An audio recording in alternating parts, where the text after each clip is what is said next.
Okay, aside from emissions and heat, the two big outputs of any engine are horsepower and torque. You know all about the first one. You've heard about it since you were a little kid. It's in every automotive advertisement. Everything the automakers ever talk about has horsepower in there somewhere. But torque is far less well understood, though extremely important. Let's break them down and define them first. Horsepower is a measure of work. Its definition makes that obvious. 1 horsepower is equal to 33,000 foot-pounds per minute. Now, torque is also a measure of work, but it describes work as twisting force. It's kind of like horsepower in a circle, and without the per minute factor. Torque is measured in foot-pounds, not a certain number of them, though. For example, it may take 27 foot-pounds of torque to loosen a particular bolt on this engine, without regard for how long you have to apply that force. So at the risk of oversimplifying, horsepower expresses how much work you can get done in a certain amount of time. Torque is about how hard you can twist something. And that's key, because how does a car move itself? The engine turns, it twists the gears in the transmission, they twist output or drive shafts, and that moves the car. Torque really should be the star.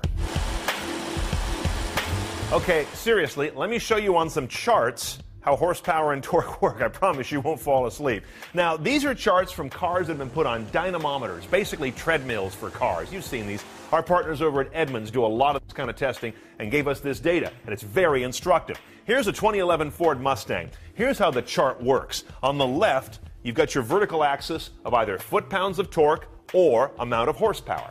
Down across the right is basically your tachometer. It's RPMs from 1 to 8,000 in this case. Now look what happens. The torque line is this light blue one. You start building around 2,000 RPM, and you got more and more torque as you increase the revs. You peak right around here at about, 4,200 with 365 foot-pounds. That's all that engine has. And you stay at about that range until around 5,200 RPM. This is the sweet spot. This is where you've got peak torque that just keeps coming. After a while, more RPMs, the torque begins to drop, horsepower keeps increasing. Let's look at another car. Here's a very different engine in a McLaren MP412C supercar. Here's our torque line again.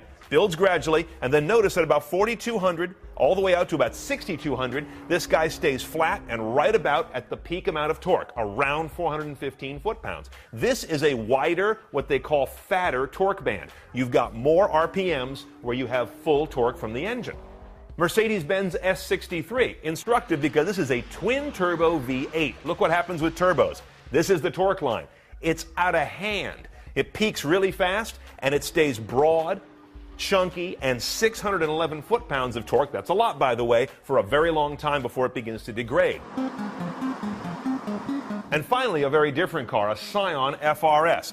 Peaks here early at only 143 foot-pounds of torque, but then look what happens. You get this dip here. If you ever hear me driving a car and say, I feel like there's a flat spot in the torque curve, that's what I'm talking about. It's not flat at all. It's actually a dip where the car feels kind of gutless, and then up around 4,800 RPM, it kicks back in again and stays nice and flat all the way out to the mid-6,000s. Now, you may have noticed in all these charts, torque tends to peter out as you get to the higher RPMs, up near your red line.